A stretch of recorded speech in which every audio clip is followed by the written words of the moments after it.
We're on what, Twitch, LinkedIn, Zoom here, as well as I want to say YouTube, streaming kind of simultaneously. It's pretty awesome. And we have a new guest here too, Chris. I'm excited to get some time with you here on the webinar and talk through some stuff. How you doing out there? Where is it? Toronto, you said? Yep, good. Thank you. Thank you. Yeah, just outside of Toronto, actually. It's nice and sunny today, unlike yesterday where we actually had snow. Nice. Sunny, but how cold? Actually, it's not bad right now. I think it's like 12 degrees outside right now or so. I haven't gone outside, but looking outside, it looks pretty good. 12 degrees in non-freedom units, I'm assuming, right? Yes, yes. Sorry, Celsius. Yes. Because otherwise 12 is not a pleasant. Yeah, I'm in the Bay Area, and so for us, Oh, very nice. our range is what, like 5 degrees Celsius to 25, somewhere in there. Oh, very nice. It was -2 yesterday, so it's a stark change between the two. Ah, no kidding. All right. We are currently confirmed live everywhere, and we'll just give everyone here 1 minute, maybe two, just to make sure everyone can get in here. I do think today is going to be a great conversation. We have obviously some things happening in the world of cybersecurity, which is why we've brought on a very special guest, but we'll dive into that more here in just a minute. Until then, I'd like to, we generally in these things, as we're kind of killing some time and waiting for everyone to join, we like to ask our guests things like, what's your favorite IoT device? Do you have one offhand? A favorite one? Well, I can't say favorite because there's so many, but recently I've been doing a lot of point of sales based devices. So that's been pretty Okay. interesting, doing some reverse engineering on those. So a lot of fun. Typical ones, yeah, before that, IP cameras, etc., which we're going to discuss today. But I'd say recently the point of sales have been quite interesting. The total Yeah, different world in terms of IoT. I'm sure in different OSs, different use cases, and Exactly. potentially a lot more sensitive data sitting on those things. You don't get a lot of PII or PHI on the IoT device when you're in the POS world. I'm sure you do. You do. Yes, definitely interesting things there. Some interesting types of backdoors or things that they did protect or didn't protect, etc. So, or they take for granted. So very interesting stuff. Nice. Yeah, I'm excited to see some of the work that we're doing in that start to really benefit our customers. I know it's a pretty common ask from the field out there, so good to There know is a what ton we're of, on. ton of those devices everywhere. So Yeah. All right. Well, I think we're just about we're 3 minutes in, which is about when I like to normally get started on these things. So I think we'll kick it off here in just a sec. But all right. So hello, everyone. I'm your device-obsessed host, James McCarthy, and today I am joined by Chris Prest, our staff engineer and all-around IoT guru. Today's topic is a big one, as we're planning to deep dive into the Akira ransomware attack that just recently was announced. This is one that hits a little bit closer to home than I think your average ransomware attack, because this is something where an attacker was able to leverage a basically neglected IoT infrastructure at a large company and used it to their advantage to ultimately cause harm. So, Chris is going to walk us through some of the details on how that happened, give us some of the technical understandings, kind of walk through the chain of attack and how we got to the place that we're at now.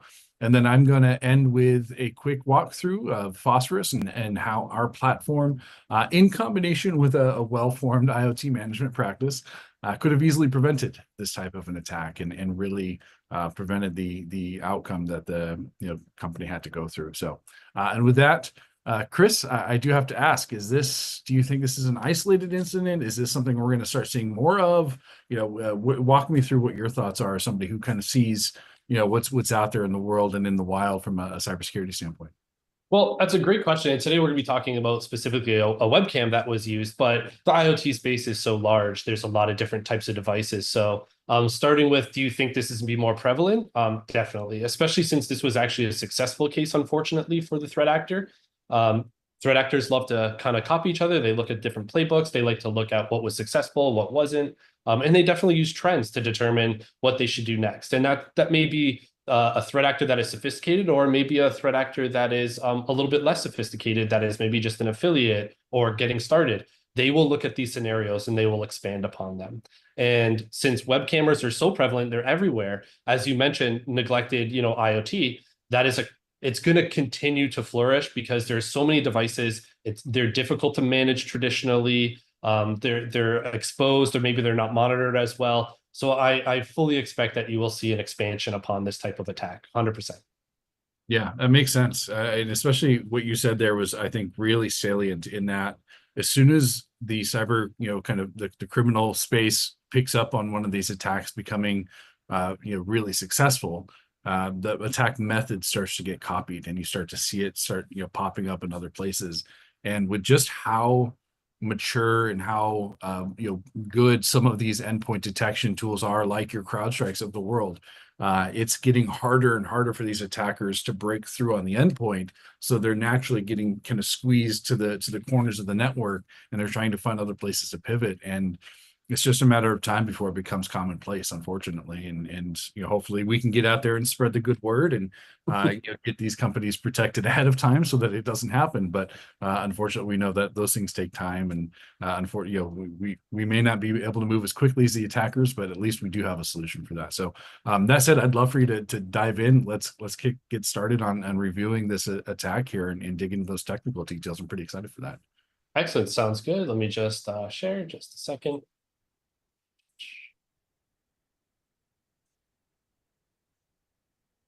All right. Let me know if you can see the slide deck there. Looks great. All right, perfect. So let's get into a bit of the attack structure and generally who we're speaking about. So in this case, we're going to be covering the Akira ransomware group. They're a fairly well-known group. They've been around since 2023, pretty prevalent. And they've typically seen action in North America, in Europe, in Australia, and targeting manufacturing, finance, and education sectors. They have some members on it that are suspected of the old Conti gang. This group is very prevalent, have a long background in ransomware and cybercrime in general. This group does have a number of advisories that were written out by the FBI, by CISA, by Europol. So their tactic and techniques are fairly well documented over the years up until now. But in this case, we're going to be covering kind of a new tactic that they employed as part of this incident. And in this case, we're going to be talking about, as we mentioned, a webcam that was compromised, and it's part of becomes part of their attack chain. But leading up to that, we're going to discuss kind of like how they got into that situation and why they chose to go after an IoT deployed based device for their ransomware. But naturally, when you do get into those situations, you're no longer looking at on-edge EDR systems to be able to detect what's happening on that webcam. So it leaves some blind spots, unfortunately, for the victim, but it's fortunate for the threat actor. So I'd like to walk through here just kind of a general attack scenario that occurred and kind of expand upon those different steps. So in this case, when Akira first attacked this victim, they had access to a remote desktop instance. Now, most likely, and this is pretty common, they got this information from an access broker. It's a super common situation. This group is known for doing that as well, and that's most likely how they got into the network. Unfortunately, the incident doesn't exactly describe how that occurred, but that's what we suspect in this case specifically. So this was to kind of double click on that. This is kind of a standard walk through the front door. They didn't do anything sophisticated to get onto the network, which is, I think, the majority of most cyber attacks start in, kind of in that place. So, and this one was no different. It was, they walked through the front door, had some credentials, and managed to kind of snake their way through the network. You got it. And sometimes this happens through either leaked credentials or a compromised system, phishing email, etc., or maybe even an inside job as well. Unfortunately, a bad actor. There's lots of different ways that these credentials unfortunately get leaked. And then they get sold through an access broker, and they get picked up by either affiliates or the ransomware gangs to make use of in an attack. So that's most likely what happened here. And unfortunately, yes, you're right. That is a very common tactic. It's a low technical barrier, but it still is incredibly effective. Yeah, the human is the weakest point of a cybersecurity program in most cases. That is true. That is true. But in this case, once they got onto the system, they realized they're on a Windows-based environment. So they're on a Windows server, and the first things that they're going to do before they do any type of encryption on the network, they're going to scan the network and they're going to see what they're working with. right? Because what they're trying to identify is different types of maybe shared drives or local drives or other devices to potentially pivot to. And they're looking for what they want to obviously encrypt or what they want to exfiltrate. And in this case, when they scanned the network, they identified a shared drive through an SMB service. And they decided to say, okay, you know what? We're going to deploy a Windows-based encryptor. Now, to back up a second, Akira has multiple types of encryptors that they can make use of. One of them is developed for Windows and a Windows-based system. Another one is for Linux, as well as they have one for ESXi hypervisors as well. So they can work in different types of environments depending on what they need to do. In this case, they deployed or wanted to deploy their Windows-based encryptor first. And that's a natural step that most ransomware actors will take when they've already compromised the system. When they pushed over their binary, their encrypted zip file to the actual target system that they were going to run the ransomware from, the local EDR system actually picked it up and quarantined the file.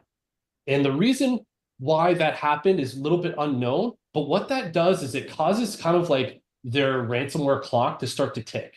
So the threat actor knows that they've unfortunately have alerted the system to some degree. Now, whether somebody is aware of this yet or not is not known to the threat actor, but they do know they're on the clock at this point. Right, the signal's out there, and somebody, if they're watching close enough, they could have seen it or at least started their investigation. How long that could take, who knows, but at least that was there. Yeah. You got it, exactly. But in this case, the reason why they first did that discovery that I talked about is because they need to look for potential pivot points. And when they look back through, obviously, the different systems that they discovered when they first connected, they identified a webcam.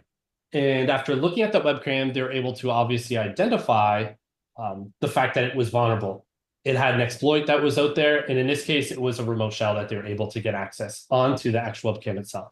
So the fact that their EDR system kicked in and they got kind of not booted yet from the Windows system, but they know they're not going to be able to deploy their decryptor there, they need to then pivot.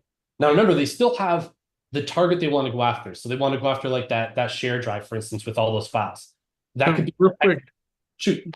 Just to double click on that, you mentioned that when they found this IP camera, they were able to in fairly rapid time, because we know that they're on the clock, right? They don't have unlimited time to do their discovery and their kind of scoping of the network. So they've got this narrow window of time, but even in that time delimited format, they were able to not only discover the IP camera on the network, but then they were able to assess its vulnerability, find a vulnerability that they could leverage, build something to actually use that vulnerability, and then actually gain access to the camera. You got it. And you know what is a common mechanism is when they first scan it, right? They're going to look at it and they're going to say, okay, you know what? Let's just do a quick curl request to it to see if it has a web management interface. And obviously, a lot of IoT devices, they have a web management interface. Sometimes those get compromised as well, and they have their own vulnerabilities. But one of the things that almost all of them have, they have a banner indicator that says what firmware version they're running, or they have an indicator that allows you to determine roughly approximately what firmware version it's running. And if you know the version of firmware, well, you can just go to common locations on the internet and find exploits for that version. And then deploy those. And that probably is what happened here, because as you mentioned, the time sensitivity, that is probably what they did. They identified quickly through one of its banner indicators which version it is, went out, got an exploit, tried it, and it worked. And at that point, the camera is now compromised. It's a perfect pivot point away from that Windows system, but in the same network. So whatever that Windows system had access to in that network, that IP cam was in the same network, will also have that similar potential access to. And now they're sitting on the network. They've got a Linux operating system where they have admin or root access, and none of the customer's tool or none of that company's tools had the ability to see what they were doing on that camera, because of course they don't have anything monitoring the camera itself, right? Exactly. A lot of these IoT devices, not all of them, but a vast majority are running a Linux or a Linux-like environment. They have BusyBox running. So their tool set that they're typically used to working with on a traditional Linux system, it will work there as well for the most part, pretty much bang on. And in this case, that is one of them. But as you mentioned, it's a blind spot for, unfortunately, the victim, because there is no EDR running on this thing. It's an over-the-shelf webcam. So unless you're monitoring very specifically the traffic coming from that camera, and it's very easy to miss it, obviously, that thing is blind. And it gives the attacker a huge advantage that they're sitting in your network potentially for a while. They could be persistent there, who knows? But they have the ability to access and function from there almost like with impunity. So Well, it's and because it's functionally a Linux system that looks and feels very, very similar to any other Linux system that they encounter as part of their day-to-day activities, it means that even if you're monitoring that network traffic, they're going to be able to pivot so quickly and take advantage of that with so much speed that your reaction time is unlikely to be fast enough to actually stop or thwart the attack before it happens, right? Because unless you're literally looking at it in real time and know, enough to know what's happening, you're probably not going to catch it until it's too late. You got it. And the fact that they may not have pivoted there. There's many different systems that would have come up on the scan. The administrators would have to pinpoint, where they may have pivoted. They have to rule things in and out. Maybe they lock down that Windows box, but at that point, they've already abandoned it. They're somewhere else, right? So unless they're willing to lock down the whole network completely, unfortunately, that's not, the case. And So they likely found more than one web camera. They probably found 50 cameras or 100 cameras, all running the same version of firmware, all on the same probably, network, probably in the same IP subnet, right? So it exactly. wasn't like they just had one target. Exactly, exactly. And now that they're on this very familiar, more familiar based Linux system, they're able to use a lot of the tooling that they're familiar with. And in this case, as I mentioned earlier, they actually have a Linux encryptor ready to go. So they sent their they pushed their Linux encryptor onto the webcam. And at this point, they said, okay, how can we obviously continue out our attack? And if you remember when I mentioned the original scan they did, there's things like those SMB shares that are out there, these remote share drives that they're able to now potentially target. And in this case, they did. So they remount obviously the local file system so that they can read and write to the device itself, but then they can mount external remote shares. And in this case, they do mount the remote share itself to the device. So what that gives them is the ability to run an encryptor that wasn't traditionally meant to run, on that system. They can run it there and they can attack another resource somewhere else in the network. And in this case, that's shared.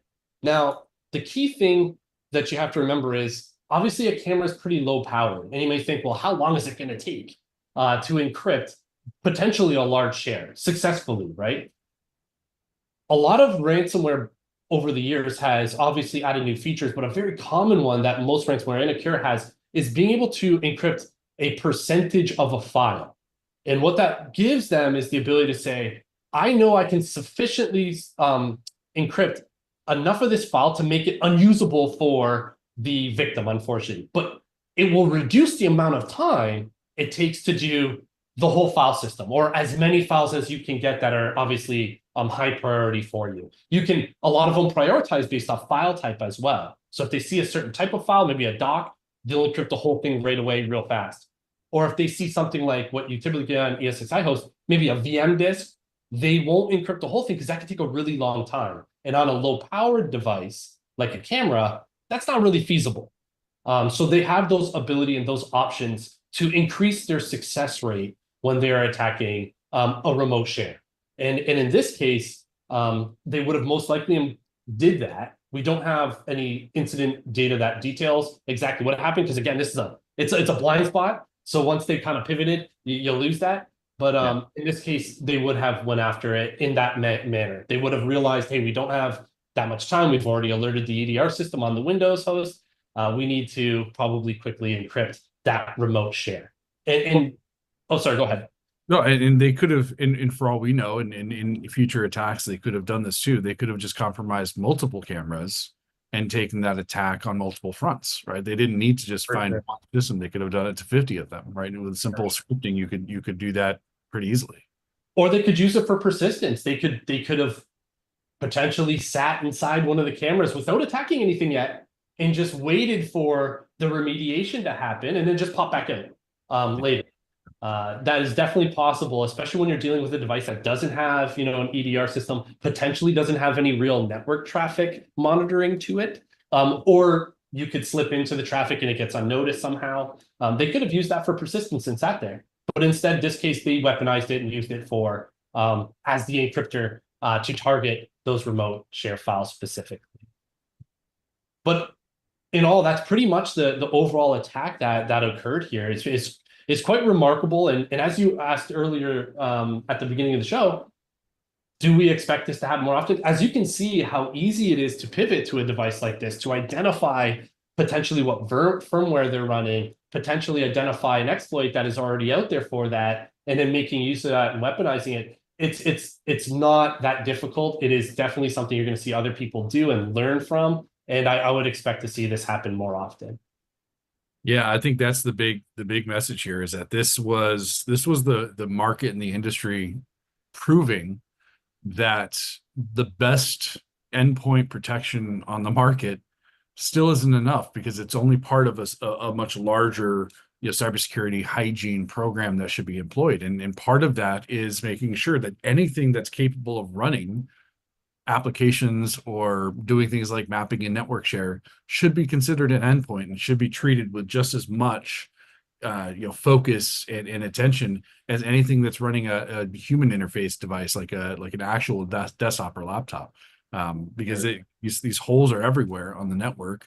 And if you have the front door really well locked and secured, but your windows are open, an attacker is going to just go through the window with about the same amount of difficulty. So yeah, that great overview. Thank you for walking through that. Is there anything else you can think of from an attack standpoint that was a little bit different or unique about this versus some of the other things that we've seen in the past? Well, obviously, making use of the IoT infrastructure was definitely a uniqueness, and as you mentioned, the speed of being able to exploit a device on the fly, and that as well as under the gun as well at that point, because remember they triggered that EDR. That is kind of a unique scenario. They obviously were prepared to pivot. They must have had that in their playbook. That's not something they probably thought of immediately on the spot because the clock is running. So I would say that is definitely different. But also the fact that they were able to very easily, mount a remote share. Like that share, did they have credentials for it? Did it not have credentials? We don't have the details of what exactly was what that share was doing and how it was secured. But again, it goes to the overall, just because you're inside the network doesn't mean you can trust every single device and every single connection within it, right? So those are maybe not super unique, but it's obviously something that was very interesting in the combination that they used here to weaponize this, overall attack chain. So. Yeah, great stuff. Great intelligence here on this. I really appreciate you taking the time to share this with us. It's Well, obviously thank for you. the IoT world, it hits pretty close to home, right? We talk about how important the hygiene of these things is with all of our customers and all of our prospects. But it's hard sometimes because you get a lot of the so what? You get a lot of that, well, it's just a camera. Well, unfortunately, we've learned it in smaller, attacks in the past, but I think this is a big one that really highlights just how important the hygiene is of your IoT infrastructure and having something in place to help maintain that and maintain that scale is incredibly important. And it does lead me right into this slide here that we have on the screen, because I want to take a moment and just highlight how big of a problem this is that we see, right? We have a bit of a unique lens, I'd say, in terms of the market and being able to talk to customers, because we look at everything through that lens of IoT, right? And devices that are on the network that don't have EDR deployed to them, but they do have an IP address. And every single customer we interact with, without fail, has a kind of a state of their IoT, like you see it here on the screen, which is the majority of devices are running default credentials. Even in your more mature, more advanced, infrastructures, you still see just a huge chunk of devices running default credentials. And I don't care how up to date your cameras are, if they're still running root and pass, your attackers are going to get in, because I can guarantee that the Akira ransomware gang probably tried to log in with root and pass on that thing first, and it would have saved them time, right? But more important though is it's not just about any one thing. It's also about change those default credentials, get them up to date, but also update that firmware, right? Don't let those things sit there for 10, 12 years, which we see unfortunately far too commonly, having devices with vulnerabilities that have been out so long that they are so easy to take advantage of, that in this case right here, this is what happened. An attacker got on the network, pivoted, and was able to adapt and take advantage of a CVE so quickly because it's probably been out there and posted in the world for everyone to know about for years, right? And so we see this all the time. Most of the devices, at least half at all our customers, are running vulnerable firmware. We see, I think, an average age of 7+ years in terms of how old these devices are and the last time they were updated. So the state of that problem is significant. And we even see to the point where devices don't even are on such old firmware versions that you couldn't get support from the firmware manufacturer at that point anymore, right? They're so far out of date that they're end of life. And so we're talking about huge things that no organization would ever allow on the IT side of the house. Could you imagine, Chris, walking into an average enterprise environment with a Windows XP laptop and just connecting and having full network access, right? Never happened. You'd get walked out the front door. Yet we're doing that with IoT all the time. I do want to take a moment, though, if you could go ahead and pass me control, because I want to talk a little bit here about, I'm not going to go too far into this, like just to, for time, but I do want to talk a little bit about the how can we help? Now, this is a little shameless plug on our part here from Phosphorus, but I think it's really important because the scale of the problem is significant, and it's really hard to solve this with just human labor, right? Because logging into and managing and maintaining all of your IoT in an environment is such a daunting task, and it's a big part of why I think most companies just don't do it. They either take the, hey, let's just stick it on its own VLAN and hope for the best, or they just turn a blind eye to the problem completely and don't do anything about it. And so I want to take just a quick moment. I think it's important here to show with Phosphorus as a platform how quick and easy it is to improve in a dramatic way the hygiene of your IoT infrastructure. And we'll talk about an IP camera here specifically because that was the whole kind of root of the problem here today. We've got this access camera. We see these all over the place. They're ubiquitous. As a manufacturer, they're great. They make good hardware. They make good firmware. But as we know, it doesn't matter how good the firmware is maintained by the manufacturer. The customer has to actually do the maintenance. They actually have to take the time to upgrade, to get rid of the vulnerabilities. All manufacturers have vulnerabilities in their firmware. It's inevitable. It happens. We just have to stay up to date. And so we can see here, this is an IP camera. I've got it loaded up on the screen here. We got a great view of the IP phone in the lab. This is on a rack right now in real time. But I can see if I look at this firmware tab here, you can actually quickly see all of the different versions of firmware that are available for this camera. You can see the historical stuff, how many CVEs these things have on them, right? This is a great way to just kind of quickly see if you're a company trying to solve this problem. You can actually understand the scope of your issue with very quick timing with Phosphorus. But more importantly, we can actually come in here and do things like, hey, let's upgrade that firmware. Let's actually go in and install a new version of this firmware so that we can take that hygiene and really apply it to the IoT infrastructure, because we do a great job on the IT side. We're staying up to date with our patching. We're making people change their credentials every 6 months or every 90 days, much to our as users chagrin. But we're doing all of these things that are kind of routine and regular maintenance that I think are really important. We just aren't doing it here to the IoT. And so with Phosphorus, we can actually go in, see that available firmware version, upgrade it. And as a one-off thing, I think that's interesting, but it's not overly helpful because you can, an individual person can log into the UI and do that to a camera as a one-off, instance. But what if you have 500 or 10,000 of these cameras, right? What if the problem starts to scale out exponentially? And I think that's where really the power of our one of our superpowers is really kind of shines, because we have the ability to not only find all of these cameras to begin with and help you understand where you're susceptible to that risk, but we have the ability to then take that context and pivot into direct remediation actions, and we can do it at scale. And I think that's really where, if I go in here and click add a job, I'm going to go ahead and say install firmware. And what I can do is just a few clicks. Let's go access upgrades. Let's just do that, hit next. And what I can do is literally come in here and just say, hey, give me all of my access cameras and say, just type access. And now I can select all of the access cameras in my environment. And that could, again, be 5, it could be 5,000. And I can come down and actually create a firmware upgrade program that can run on its own here through Phosphorus, go through, upgrade all of the firmware to the latest version, and report back all of the issues, because sometimes cameras are going to be offline, or maybe they're on too old of a version, things like that. But we're able to give one person, one administrator, the ability to be a force multiplier for that entire IoT infrastructure. And now we can pick and choose the version of firmware we want. Let's get off that vulnerable firmware. Let's say next. But more importantly, let's do this as a constant, like, hey, every 90 days, let's upgrade the firmware. Every 6 months, let's upgrade the firmware so that we're never too far out of date.